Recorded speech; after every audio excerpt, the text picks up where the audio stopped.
Welcome so For much. the early ones, that's Cosmo. Welcome to Reader Meet Writer Southern Edition, featuring Mary And Alice Monroe with her new book, on Ocean Boulevard.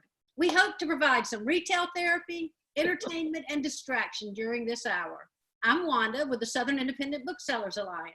And now to today's writer. Mary Alice Monroe is the New York Times best-selling author of more than 20 books, including the Beach House series, The Beach House Memories, Swimming Lessons, Beach House for Rent, and Beach House Reunion. She is a 2018 inductee into the South Carolina Academy of Authors Hall of Fame, and her books have received numerous awards, including the 2008 South Carolina Center for the Book Award for Writing, the 2014 South Carolina Award for Literary Excellence, the 2015 Southwest Florida Author of Distinction Award, the RT Lifetime Achievement Award, the International Book Award for Green Fiction, and the 2017 Southern Book Prize for Fiction. Her best-selling novel, The Beach House, is also a Hallmark Hall of Fame movie. An active conservationist and conversationist, she lives in the Low Country of South Carolina. You can visit her at maryalicemonroe.com and at facebook.com, Mary Alice Monroe. Welcome, Mary Alice, and how are you today? Oh my goodness, welcome. First of all, wow, hello everybody. I'm so touched. It makes me really happy. It's my book birthday, so we're having a birthday party on Ocean Boulevard. And it's such a strange time, you know, Wanda, to have this kind of an event when I can't go on book tour. So to have everyone come all at once, it's pretty cool. I'm very excited. It's pretty cool. We're excited. Also, I have to say, there's me that's where I was at 7 o'clock. See me as a turtle lady back there.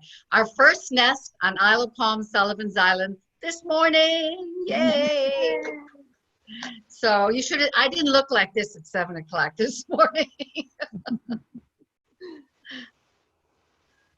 I was out on the beach. Yes, so tell us about the book. Tell us about your history with conservation and how your writing ties to that, and your your mission is to be a conservationist and inspire all of us to do that. Thank you. Yeah, this is the cover. I'm gonna start with the cover, which I really love. I have to tell you, for anyone, I don't know how many of y'all have been on the Isle of Palms, but if you see, this girl is in this cover. I found this cover because that's with the two arms up. That's the feeling you get when you're driving to Isle of Palms and you're coming over the connector and you're at the very top, the apex, where you cross the Intracoastal Waterway. And at the very top, you catch your first glimpse of ocean. And if it's a beautiful day like today, this is the color you see, that beautiful cerulean blue. But first of all, when you see that, you're like, yay, I made it to the water. And no matter how many times you see it, you feel it every single time. But it's also a clue because the ocean mirrors the sky. And so on an introspective day where it's gray and green and the clouds are there, the ocean is all churning and gray and green. And so you get a sense of where you are in a place by the ocean. So this is how we feel when we get to the ocean, two arms up. It's very exciting. This is the 6th book in the Beach House series. And yet, since I never wrote this as a series to begin, the Beach House was written, can you believe it? In 2002 it came out. So I've been on the turtle team since 1998, so over 20 years. And all I wanted to do with that book was I made a decision to do this, was to try to tell a story first. I wanted to tell a mother-daughter reconciliation story, but I thought, how can I at least tell all the people who ask me questions on the beach? Give them an idea of what we do, how we can help the turtles. What does that sign, lights out for turtles, mean? If you're from Chicago or Ohio, New Jersey, you don't know what that means. What light? My flashlight? My house light? What does that mean? So my goal was simple, and I created a book and I wrote it in a way I never did before. And it's the way I still write books today. And it's First, I come up with a species, always the species first. And then I do an academic research, and I do going out to talk to the experts in the field. And then the last thing I do is I work with the animals. I, get my hands dirty. I worked with turtles for 20 years between being on the turtle team, but also rehabilitating. I helped found the Sea Turtle Hospital at the aquarium. I'm on the leatherback. Every December, I'm working with leatherbacks in Costa Rica. And then with each other species, the dolphins, the monarch butterflies, even the trout with fly fishing. Oh, there's so many. I can't. Shorebirds. It goes down the line. Pelicans. We love our pelicans.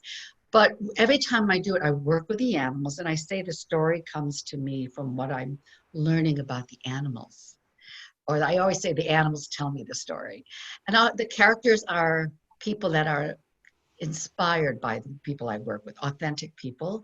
So I never write about real people. I try to make an amalgam of different people because, as you all know, characters have a job to do in the book. I can't just have a real person. You have to create a character who has an arc that fits the theme. So I create themes, plots, dialogue, and then I begin the book. Once that's done, and I have a setting of a world, then it's all about the characters. Then I dive in, it's all about Cara and Linnea and David and all the people. And that's when you jump off the cliff and you start telling emotional stories. And my husband's a psychiatrist, and I go through character sketches very carefully with him because I can't say, well, this person has, I have said PTSD, or she's has some sort of a disorder that I won't name specifically in the novel, but through show not tell, he will help me and inform me as to the correct responses a character has if he or she has a syndrome. And especially children, he's a child. He also works with children. And when I wrote the Low Country series in particular, there was a child with autism, and he would say, no, no, no, no. I know you want the child to say that, but the autistic child would not do that. So it's wonderful to have the checkpoints. So on each book that I wrote, starting with The Beach House, was self-contained, a beginning, a middle, and end. I didn't write this series as you have to follow exactly each book after book after book after book, or you won't know where you are. This series is written with each book being a beginning, a middle, and an end, so you could pick it up and read just it. However, if you've read from the first book, and it's been going on for over 15 years, you've seen the characters age. Cara has aged from 40 to 56 on Ocean Boulevard. Wow. And you've watched her age, and you've seen her come. She was the young girl who was fighting with her parents and didn't want to come home, at the mother-daughter loggerheads, to now, life and death and births and baptisms and weddings. She's becoming the matriarch. It's a whole new arena for her. And Linnea is the young heroine of the book. She's 23. She was 8 years old in The Beach House. So we've seen her grow up, and now she is starting her own life. And it's going to be fun to start with the next generation now. But in this novel, on Ocean Boulevard, it focuses on Cara and Linnea, those two people. Cara is 56, and she's getting married again. And at 56, well, first of all, she feels so lucky. She never thought she'd find love again, much less getting married again. But she's got to wear he wants the big wedding. He's so thrilled. And she's like, oh my God, the dress, the wedding, the venue. Can't we just run away somewhere? I'm a little embarrassed. And he says, no, no. So there's the angst of that, all the pre-wedding jitters. Linnea is, oh my gosh, in the last book, we saw her go off in a blaze of glory. She's old Charleston. And in old Charleston royalty families, mom and dad want you to stay home. You stay close by. And many do. And so she fought with her parents to go to all places, California. California, way to the other coast. And she went with her boyfriend. And she's an environmentalist. Her grandmother inspired that. And off she goes to California. And a year and a half later, the startup company failed. So she's coming home. She breaks up with her boyfriend. So she's like really embarrassed. Her tail's between her legs. So where do you go? Mom and dad, right? That's where you go. So she ends up having to deal with parents as an older child. And I think a lot of us are facing that right now because COVID-19 has, a lot of jobs have ended. My niece was in the hospitality industry and she's living with me now. she's nowhere else to go. And so I think when I wrote this book, I had this vision of putting this family in tumult again with this wedding. And then a disease comes, which is a surprise to everybody. And there's guilt, there's anger, there's frustration, and this cancels the wedding up and down. And how does this family solve this problem? How does this family, who's gone through all these turmoils over the last 15 years, come together one more time? And I don't think they're any different than most families. That's the point. This is just a family. And I raise questions that I know a lot of us are facing, especially now as this mysterious illness hits us. And my daughter, like I said, my daughter's wedding was broken up. How does the family deal with it? And I write about families. In most of my novels, it's families. And I throw the book at them. I love to have timely struggles because my goal as an author is, yes, I write about the beautiful beach and all that, but I want the story to not fall into nostalgia. I want the story to be rooted in our real problems so that my readers can identify with them. And I never tell people what to do, whether it's the environment or what to do in your personal life. But I do like to show possibilities and always end with hope. Always end with hope. So this is a timely novel, and much to my surprise, I didn't know when I wrote it how timely it would be. But I think I'm very happy I chose a beach book for this year because I think never before have we needed a beach book so much. We need to get out to the sand, to feel. There's a lot of research. Blue Mind is a book in particular where they talk about how we know without question that being near water fills our soul. It's soothing. It's actually essential to our well-being.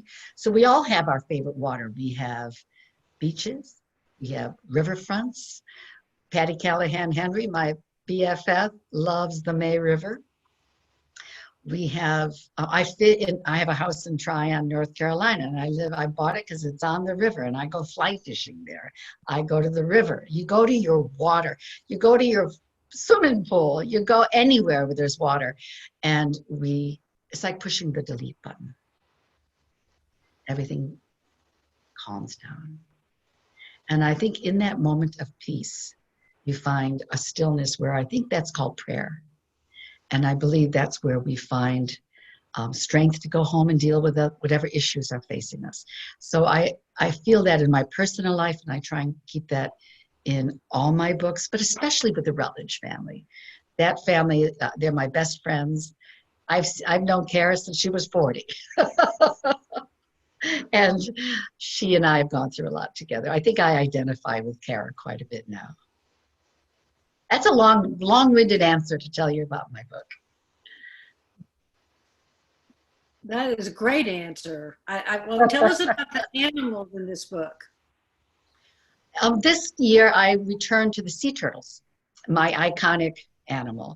And I returned to them because in the last few years, I have something to say. You know, I always go back to the beach house when I have something to say about turtles or shorebirds, something on my beach. And we have noticed in the last several years that sea turtles have been, like many other species, like migrating birds, are beginning to nest earlier and earlier.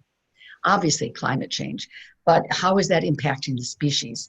And we don't know that yet. This year in particular, Georgia had its nest first along our coasts here. And it was April 25th, and sea turtle season begins May 15th. So April 25th was an early start. And the other thing we've noticed is that we're getting a preponderance of female sea turtles. And I think what's interesting, and I talk about this in the book, so I'm not, it's in this story. The sand, the heat of the sand is what determines the sex of a reptile, the sea turtle. So if it's a hot sand, then it's females. Cool sand will be males. Or as we like to say, hot chicks, cool dudes. It's the easy way to remember it. So because there are so many hot chicks coming out, it's going to have an impact on the species. So we're concerned about that, and we don't know what to do yet. The increase of hurricane seasons, they're wiping away our beaches. There are a lot of serious questions, so I'm sure I'll be coming back to turtles again.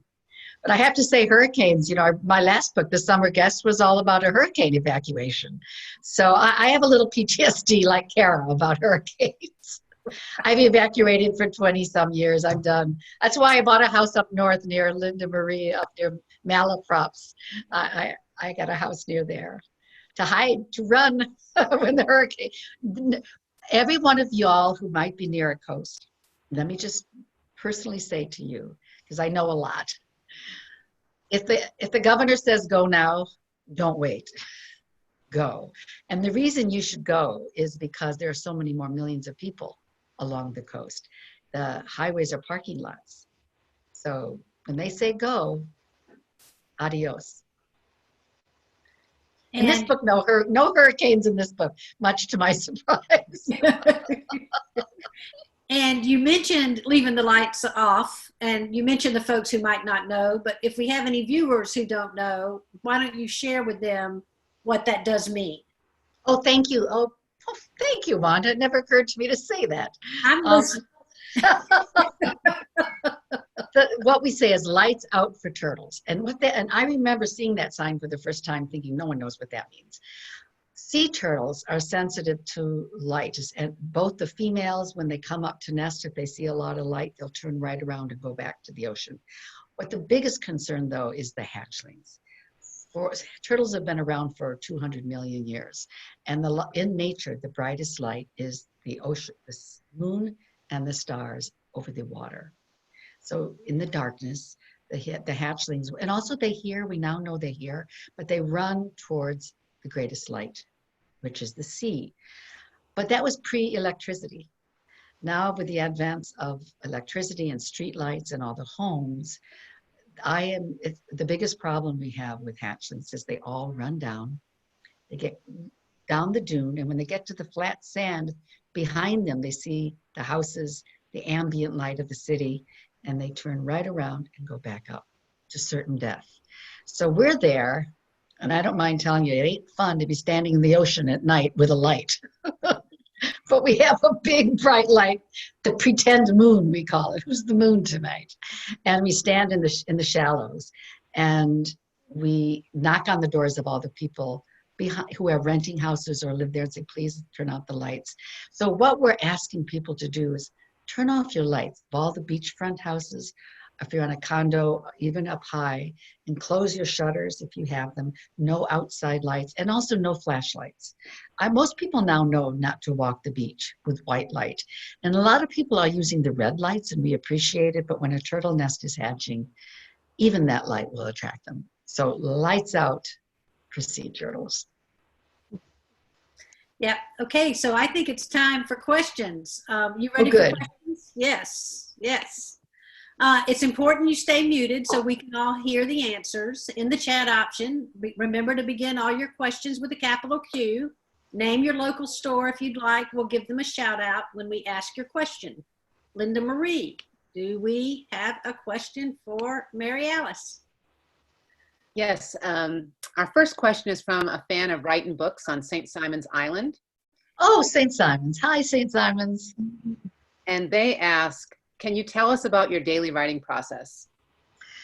Yes, it varies depending on where in the novel I am. Right now, I'm in gathering information. I am writing another beach house book because I'm very concerned about what's happening right now on the beaches and in the families. So I gather information. And I do character sketches, and I show, well, right now I'm with you. So I'm doing a lot of Zoom. My book just came out. That's part of the process. We have a couple weeks or every year where we're out talking to our our readers, and we really get to connect with bookstores, and it's an important time for us, and I hope for you too.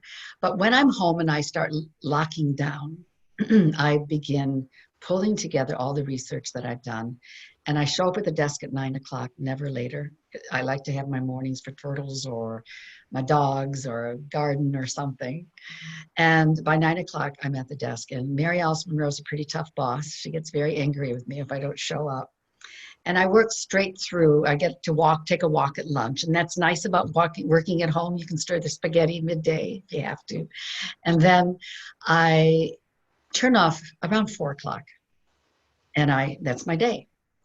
And at night, I like to read. There's so many books on my TBR pile, like yours, I'm sure. Once I've got it down and the story starts clicking, once I get over the fear of page 1, it still happens every time, I go what we call underground. And it's like the story's right here. I've been thinking about it. I dream about it. It's right here. And it's projectile writing. It just gushes out. So I close down. I don't probably get dressed for a couple of weeks. I literally don't leave. I work from the moment I wake up, sometimes all night long. It's really not good for my health, but I just am driven to get that, as Anne Lamott calls it, the shitty first draft done. And that means it's just the guts. What is it I want? Then when I finish that, and that takes several weeks, I've got the guts of the book, but it ain't pretty. So that's when I put on my tool belt. And this is called craft. You know, you can have a story in you, but you have to know your craft. If you're a singer, you learn to sing. If you're a painter, you learn the stroke. Or if you're a writer, you learn your craft. So that's when you look at pacing, you look at character development, and then you send it to your editor. And that period is about 2 more months of redraft. And then I send it to the editor, and she sends it back pretty quickly. And that's my favorite part. It's when she tells you what she thinks should happen or what should change. And I've worked with this one editor, Lauren McKenna, for a long time, did many of the Beach House books with her. Sometimes she comes to my house and then we just duke it out over coffee, you know. I like that part. What do you mean? Oh, hey, that's a great idea. I love it. And I think a writer should always know every word is not a pearl, that you choose who you listen to, and you do listen, because the end goal is to make the book the best it can be. So then after that revision is usually about 2 to 3 weeks of, again, I'm underground. I want to get all those new ideas down. Well, and I have those composition notebooks I'm looking for, a stack of them that big. With every book, you know, the little black and white ones that we've all used since middle school, I still have them, and every book has one. And then I fit it, and then it's done. And then it goes to copy editors. So the whole process of writing is about 8 months, 9 months of writing, but I research for maybe a year or 2 before that.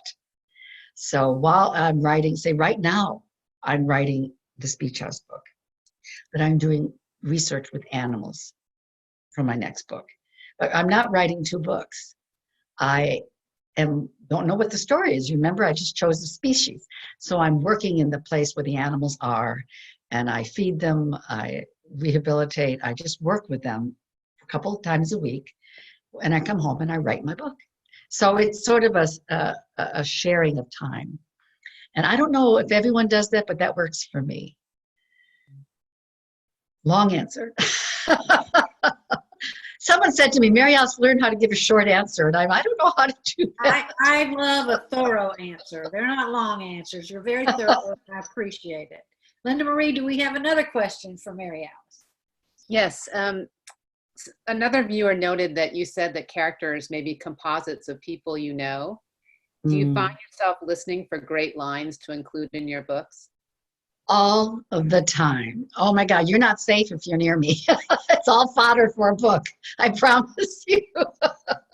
Okay, let me tell you the best one. It was for Sweetgrass, which is about the sweetgrass baskets, which is all made. I actually made my own basket, let me tell you. It's they don't have to worry about me stealing their job. But it was fun to do it, to feel it. At any rate, there was a big argument about why the sowers weren't, they had planted sweetgrass up in the mainland, upland, and the sowers didn't want it.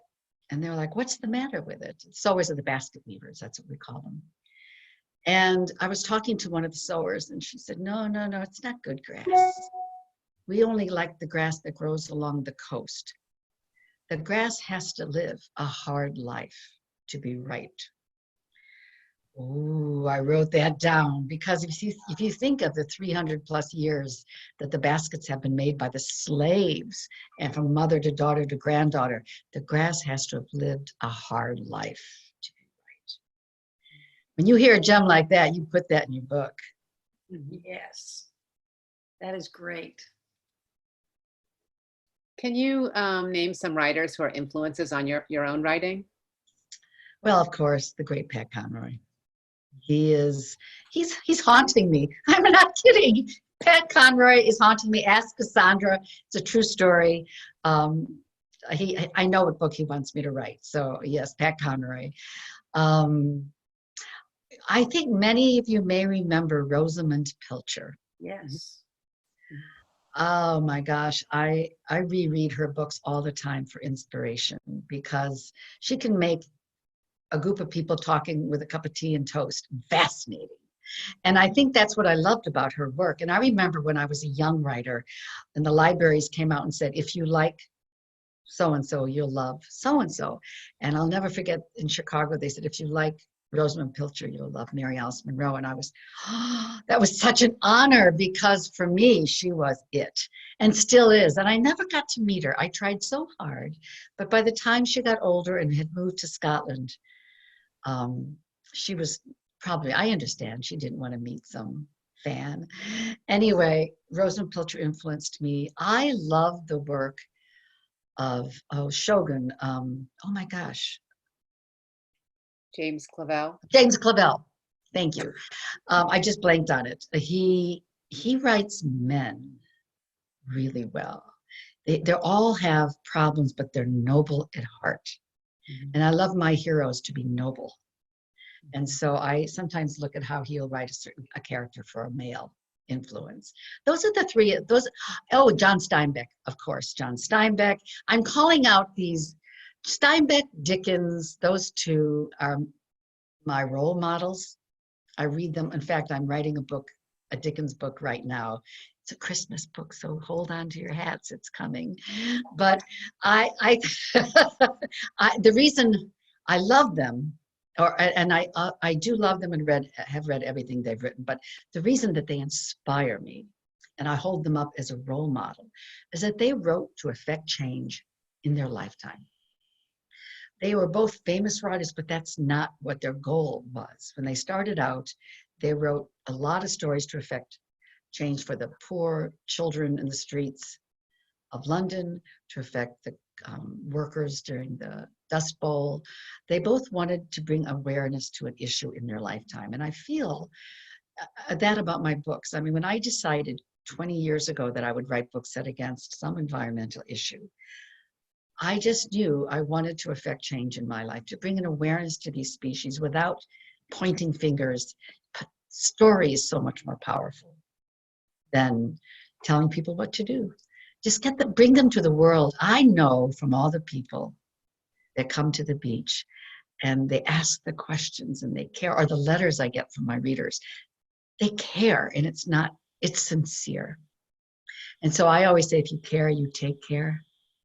And I think through the power of story, I mean, Jesus figured that out with parables. I think, it has a greater impact than perhaps the more important information delivered in nonfiction. But the experts in my field, when I now call up and say, can I come talk to you about or work with your birds or your animals, they say yes, because they know who I am. And I don't say this with any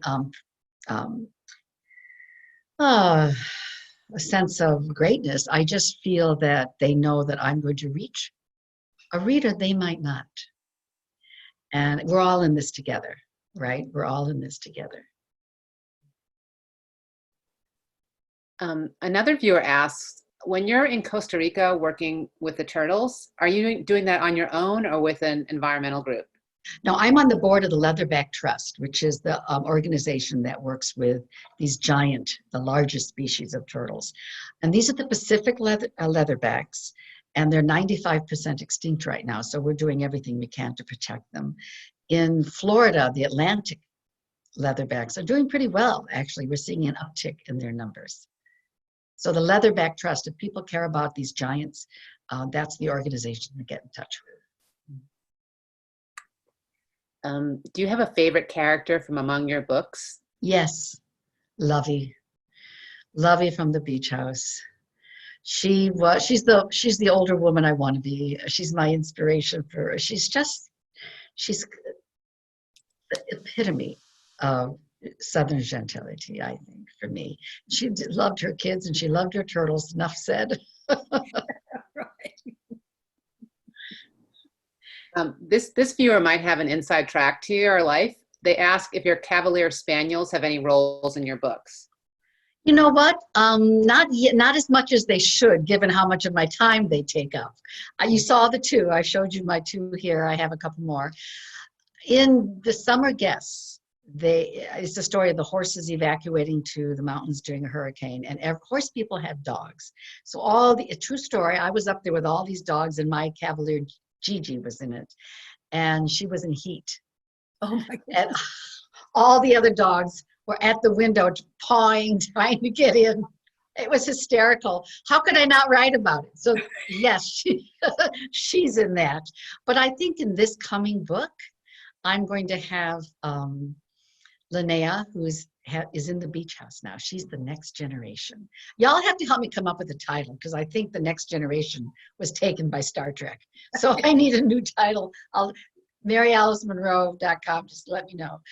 At any rate, she's going to be alone and trying to start her life and make decisions. And I think all of us want a dog or a cat or a bird, someone to hug.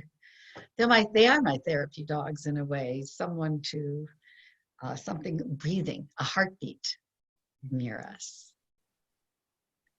Yes, we have time for one more question, Linda Marie, and then I'm going to ask a question that I want to ask, unless it happens to be this last question, which I don't know. This is another viewer asks, do you get to pick the titles of your books? I can suggest a title. If they like it, they'll use it. But speaking of titles, I'd like to know what's going on. I mean, do you know how many books are called The Beach House now? It's like, what? Yeah. So let me answer for everyone who said, Mary Alice, there's another beach house. There is no copyright. I could write Gone with the Wind, as we said before. I could write that book. But I won't. I know that's been used. I don't want to use anyone else's title. But after I came out with The Beach House 20 years ago, there have been any number of books. And I'm like, there's so many possibles. Can't you call it The House on the Beach? So if you want my books, be sure to look for my name. That's right. That's right. Thank you so much. I want to ask you a question. Were you an environmentalist who came to writing, or were you a writer who came to environmentalism? Oh gosh, I was an environmentalist, but not as I am now, not professionally. I was always aware my family put land in conservation, and my husband's family had a huge sheep farm in Vermont, and I took the children. He was at the NIH, and every summer I took all the children to Vermont. And if you read my very first book, it's called The Long Road Home, or my family calls it The Long Road to Publication. It's set in my actual house in Vermont. The story's not mine, and my husband's not a banker. It was during the 80s bank crash and all that. But you'll see the sheep farm, you'll see the attitude, the land. That was always, I mean, I was there birthing sheep, rubbing them together and hauling, mucking stalls, and that's fun. We call that fun in Vermont. And the teaching my children, we had big bulletin boards up where the children would describe a bird they saw. We would look it up. So I wanted my children to know the names of birds and plants and trees. So by the end of summer, we would collect everything that they witnessed. And I think that's important. If you know the names, they become real to you. It's not just outside the window somewhere. So I was involved with nature in that way, but with the sea turtles is when I made the giant step forward to join groups and to try to make a difference in a professional way. And were the sea turtles the ones that made you say, I'm going to write about this? I'm going to Yes. try to get this story out so more people will know? It was an absolute decision on my part. How can I tell a story set against the sea turtles without, because everyone said, no one wants to read about sea turtles. Well, it's true. I'm writing about people. I'm writing a novel, a family. And so I write family sagas. What do you write, Mary Alice? I write family sagas set against environmental issues. That's how I describe it. It's the backdrop. But I knew that I would have more interest in my books, more reading of my books, because people like to learn. When you're on the beach, you want to know what's going on there. If you're in the country, wherever you are, if you're in a horse area, you want to read books by authors who know that area because they aren't making it up. It's for real. So I knew I could make a difference through story. That was The Beach House was the first one. I got to tell you, Wanda, when I got the New York Times, that was a book I handed in, and it wasn't this gorgeous hardcover. It was a little mass market, right? And I knew it was special. And I didn't want to hand it in. I wanted to hold it back for a while, but I was a good girl, handed it in, because they didn't know what to do with it. They just tossed it out. I want to say thank you to my readers. Old school, before the internet, it was word of mouth. That was my first New York Times hit. And people found it. They talked about it. You got to read, you got to read, you got to read, which I think is the best way, honestly, word of mouth, when someone you trust tells you it's a good book. And it greenlit my ability to keep going. If that had failed, I probably would have been hard-pressed to sell a book set against shorebirds or pelicans or manatees. You know, it worked. It was meant to be, meant to be. And I, for one, am so glad you did not fail, because you have produced some great stories for all of us. Thank you. Thank you. I mean, it's so fun to be in this business when people write really great books. That helps more than anything. So thank you for that. I'm gonna cry. Thank you. That means a lot. It does. Thank you, Mary Alice. And thank you, everyone. This was wonderful. And if you enjoyed it as much as I did, let your bookstore know and order the book from them. We hope to be scheduling more authors, so please be in touch with your bookstore with any suggestions or ideas for how this could have been better for you, and order On Ocean Boulevard from them. Thanks, Mary Alice. My pleasure. And to everyone who came today, thank you so much. Thank you, Linda Marie and Nikki. And I'm Wanda. I'm signing off. Thank y'all. Have a great day. So fast. It did, didn't it?